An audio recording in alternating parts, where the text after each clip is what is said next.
What's going on, guys, and welcome back to F1 2021 My Team Career Mode for Season 2 Round 9, the Hungarian Grand Prix. Now this race last time out didn't go so well. We had an engine failure and retired from the race, but hopefully this time we will at least make it through to the end. We have a durability upgrade come through, we put a new one on the car, we've got a engine upgrade and 2 aerodynamic upgrades come through as well. We're going to put a new chassis upgrade on the car, and I think, no, we're going to go for another power upgrade, another engine upgrade there, and that will finish off our upgrades going into this race. We have our activities going on here, just the usual sort of stuff here, a decent amount of time to play with, so we can do quite a few things, keeping the reaction timing and stuff like that up for Fernando Alonso. I mean, he's 97 rated, Fernando Alonso, at the moment, but I'm still giving him all that reaction stuff because his focus is quite low, and generally isn't performing great in a lot of ways. In some instances, we actually do get overtaken by Mercedes going into this race. We were the top team for the last race in that Silverstone, but we just about have been overtaken once again by Mercedes. We're right there though, you can see at the top there. Red Bull and McLaren have also made some improvements. Now my setup for this race is actually going to be a little bit different. I've decided to go for a wet setup because qualifying is going to be completely bone dead dry. However, the race is set to be fairly heavy rain for pretty much the whole race. It might clear up right at the end. So at least 75% of this race is going to be wet. So I'm setting up my car for the wet, which means that I am compromising for qualifying. Now, I don't know if the AI do this. I don't know if the AI compromise for qualifying at all. Going off what you'll see with my results, I'm going to say probably not.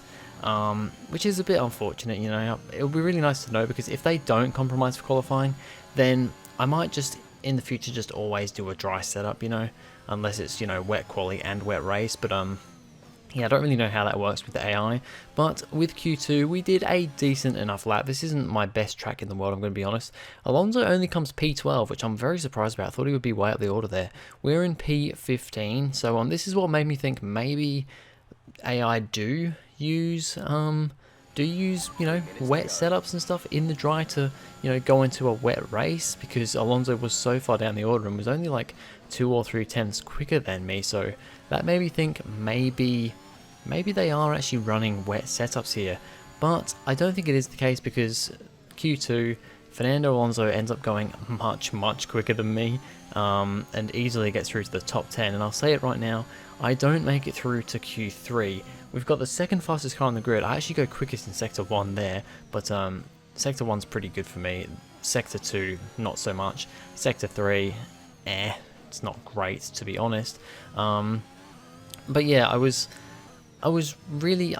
really interested to know if the AI do change their setups depending on track conditions, and whether they do kind of foresee rain coming in the race, so compromise qualifying. I don't think they do, but if anybody does know the answer to that, please do let me know down below, because it would be very interesting to know for future episodes, and, you know, just making things a bit more interesting, definitely. But yeah, my lap here is pretty much the same sort of time lap. I literally think it was within the same tenth of a second as my Q1 lap, but it only puts me in P14, and coming into the session, Fernando Alonso, much more time for him. He ends up in P4 after Q2. We end up P15, so we're a fair way down the order. I'm hoping, though, this setup, this strategy is going to help us in the race. Welcome to Budapest once again for another round of the Formula One World Championship. Historically, a good race for first victories, with Button, Hill, Alonso and Heikki Kovalainen all reaching the top step of the podium for the first time here. The Hungaroring, it's like Monaco without the boats. 14 corners, 6 to the left and 8 to the right, and some very tricky corners to deal with. These rainy conditions out there aren't going to help either, so it's very likely we'll see a safety car or two during today's race. It's not going to be plain sailing for our drivers today, although with the sky falling as it is, perhaps sailing isn't too far from the truth. Anthony Davidson, could be a wet one today. Great to have you with us. What are your thoughts? It is a touch damp, isn't it? Well, as a driver, there are 3 big things to worry about when racing in these kind of conditions: standing water, tyre temperature and visibility. Judging distance to the cars around you is really tricky when you're driving through the vast amounts of spray that these wet weather Pirelli tyres kick up. It's time to see how our drivers are stacking up after yesterday's exciting qualifying session. An immense lap from Lewis Hamilton yesterday puts him on pole position, edging out Max Verstappen, who'll start from P2. Looking down the rest of the grid, we have Fernando Alonso, Perez, Carlos Sainz, and Giovinazzi, Norris, Ricciardo, Vettel, and Christian Lundgaard, Leclerc, Russell, Shaw and Raikkonen, Tsunoda, Stroll, Nicholas Latifi and Pierre Gasly, Bottas, Mick Schumacher, Mazepin and Esteban Ocon rounds off the grid. It's almost time for those 5 red lights to go out. Then let's see who can prevail today. Alright, so here we are for the 2022 Hungarian Grand Prix to 5 red lights in the wet, and we are off. It's very, very wet on track. We're in full wet conditions, and honestly the spray off the start is absolutely ridiculous. We get a great run on Charles Leclerc up ahead though, and Christian Lundgaard is on the right hand side. There's cars all over the place, 2 wide in front of me, with I think that is Ricciardo and Sebastian Vettel, as we are side by side with Christian Lundgaard through turn 1. We head down to turn 2 now, still side by side with our teammate from the first season. We get him though, and under braking actually get up the inside of Sebastian Vettel, who leaves a little bit of a gap, but we can't quite do it. However, we're already up into P10. We actually ended up starting P13 instead of P15 because of Gasly and Esteban Ocon both getting penalties in this race. And yeah, we've ended up getting up to P10. We go a little bit too deep into the next corner. Lundgaard has a little look up the inside but can't quite do anything, and now we're stuck behind Vettel. But the problem here is, and this is something that I didn't really think about when I was thinking, oh yeah, I'm going to be smart, I'm going to be clever, I'm going to put on a wet setup for quali, compromise my quali, but then I'm going to be so much quicker in the race. I didn't think about what track we were racing at. This is basically Monaco without the barriers and without the boats, as David Crofty said in that little intro there. It's very difficult to overtake on this track. Honestly, this is probably the second most difficult track to overtake on, next to Monaco. And in the wet, it's even harder because you don't have the DRS. You can't be quite as brave on the brakes because, you know, you just go slightly later on the brakes, you just lock up, you just aquaplane, you just go straight on. It's so much easier to make mistakes in the wet and so much more difficult to overtake. So I'm wondering if we've made the right call here. I think on a lot of other tracks this would be a good call to make, but on this track I don't know if we've done the right thing here. But we are at least up into the top 10. As you saw from the intro, Fernando Alonso started in P3, qualified P3, and you might see this train here, big train starting to form. Max Verstappen is currently leading the race. He got the jump on Hamilton at the start, with Hamilton in second, and then it is Alonso still currently in third, but with a big gap to the 2 cars up ahead. The leaders are way off ahead, and Alonso is kind of slowing down this train, and we are somewhat managing to keep with this train. But one thing I am finding is that Sebastian Vettel is definitely not that quick. We're managing to get a bit of a gap to Lundgaard and Leclerc behind, but Ricciardo and Norris are kind of going off in front of Vettel, and Vettel is definitely slowing us down now. That Aston Martin is a little bit quicker now. I think it's the 5th fastest car now. They've put some new upgrades going into this weekend, and Vettel actually qualified very well, qualifying in, I don't know, P9 or something like that. So he did really good in qualifying, but you can see now he does not have the pace of these guys, and we're really losing time to the 2 McLarens and the rest of the pack that are all bunched together up ahead. You can see on the minimap there in the bottom left, they're kind of up ahead. We're in our own little group here, and then we are managing to get a good lead on Lundgaard. I think he's quite a bit slower in the Alpine. Leclerc is probably pretty quick. I mean, Sainz is up in, I believe, P4 or 5 at the moment up there. I think it's P5, just behind Perez. So the Ferrari looks pretty quick here. So if Leclerc can manage to get past Lundgaard, we might be in trouble. We're going to go for a little bit of a move on Sebastian Vettel. We tried looking at the inside into turn 1, but he covered it, and we kind of switched back to the left, broke a little bit later, kind of did a dummy brake beforehand, and managed to somewhat get behind him, but couldn't quite do it. And honestly, that's really the only point here that you can go for an overtake. We come through the middle, very fast part of the track here, and I am right up Vettel's bumper here. As you can see, really, really close, but it is so hard to follow closely behind these cars, especially in the wet. As around here, if I can get a good run, I could potentially get up the inside, but going into this chicane, it's very, very terrifying, as it's all very close between us. I really want to find my way past Vettel because I know that I'm quicker than him.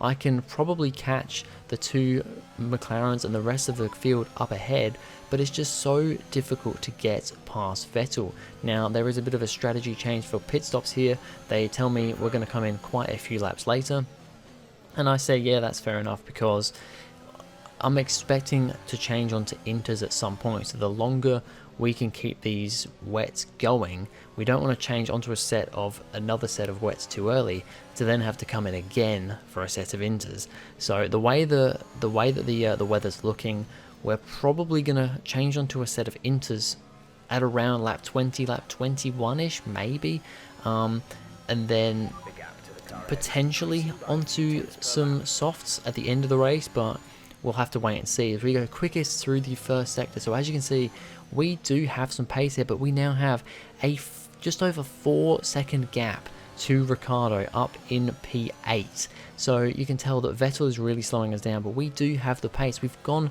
quickest in the first sector. This second sector though is where I lose pretty much all my time, but even then I am still quicker than Vettel. Vettel's just really holding me up.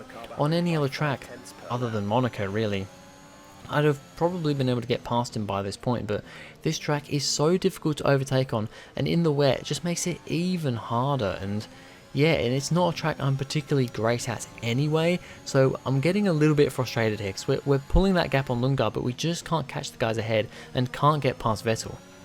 It's not a perfect situation, but I don't think we have cause to move on to a different tyre yet. So my engineer is telling me about tyres, what is the strategy to go for. He's saying that, you know, we're potentially getting a little bit better here, but not at the changeover point just yet. As we look further up the field at this little train that's kind of formed from Alonso in third back to Giovinazzi in P6, I believe. And then you've got the two McLarens kind of on their own, a little bit further back from them guys. These guys are just, once again, they're all kind of just single file because it's so difficult to overtake. The AI can't overtake each other. I can't overtake the AI, even when I am quite a lot quicker than Vettel. Just nothing can really be done, and unfortunately, it doesn't make for the most exciting race and the most exciting viewing for you guys, as yeah, there's just not a whole lot happening here. Just cars going one by one, maybe a few little battles going on at the back, but nothing big. We're no longer sure that these tyres are the right ones. It might be time to come in and change. So lap 14, I asked the team what is the situation on tyres. We're now up into P9. I'm not 100% sure why. Some people must have come in and pit, and sure enough, on the end of lap 14, Sebastian Vettel has come into the pits up ahead of me, but we're going to continue on. My engineer said that we're not sure what is best for tyres right now. If you want to come in, you can come in, but I don't decide to come in. I'm gonna come in this lap though, because a lot of the cars ahead have come in now.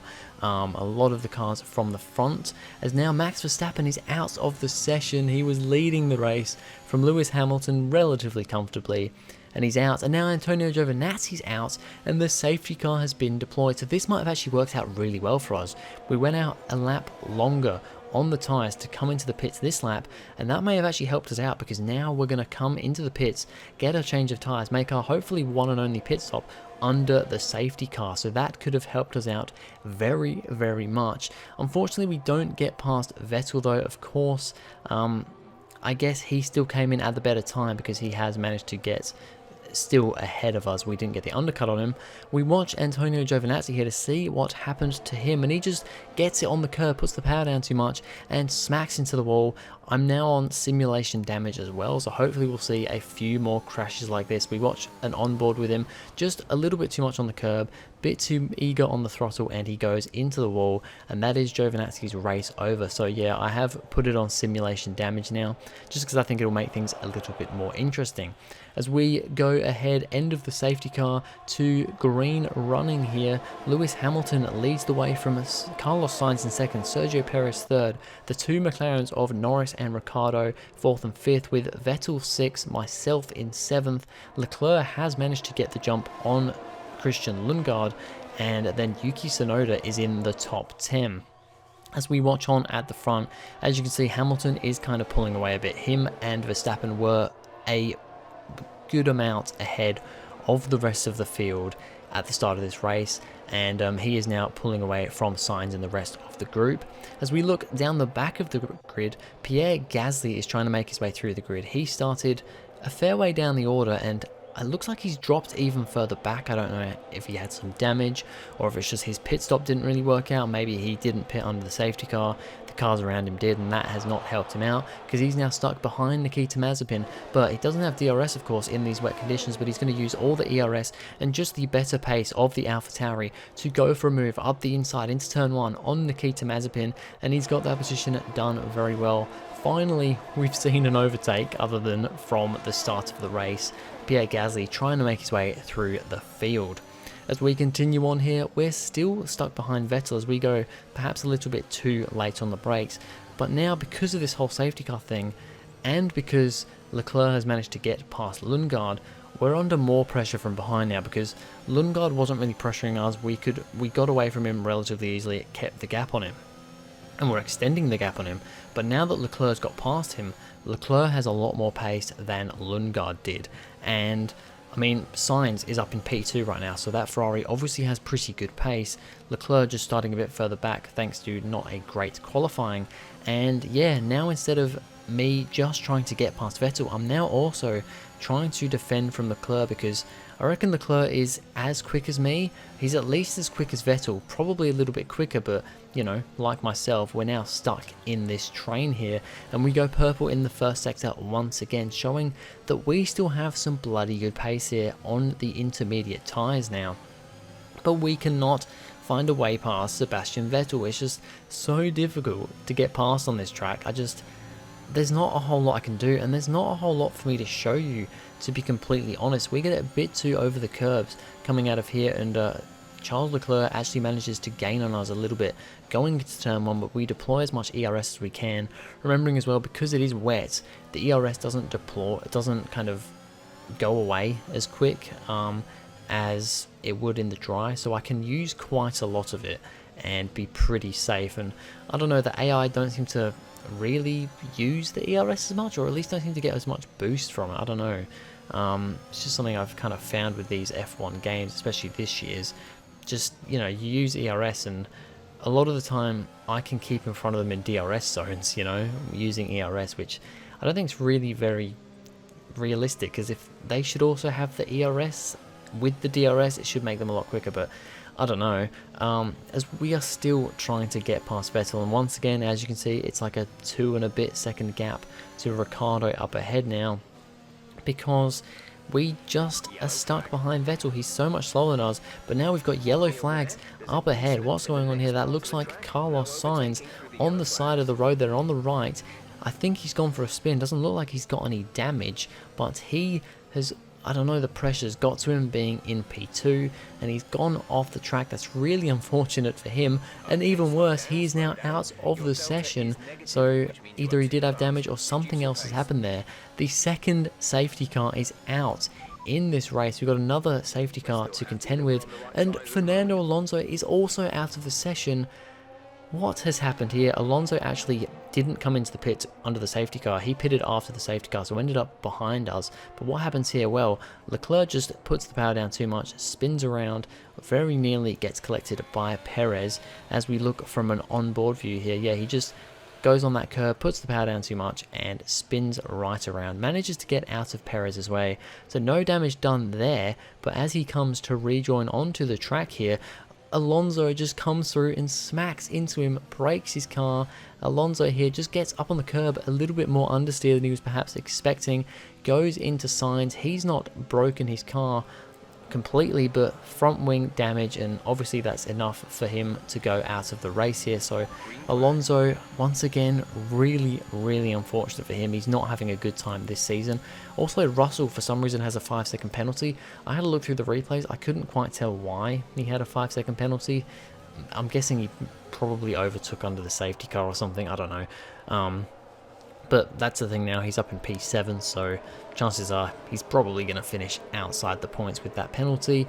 As, yeah, we only had, it was pretty much a 2-lap sprint to the end. The safety car came in at the end of lap 33, so we just had lap 34 and lap 35 to go to the end of the race.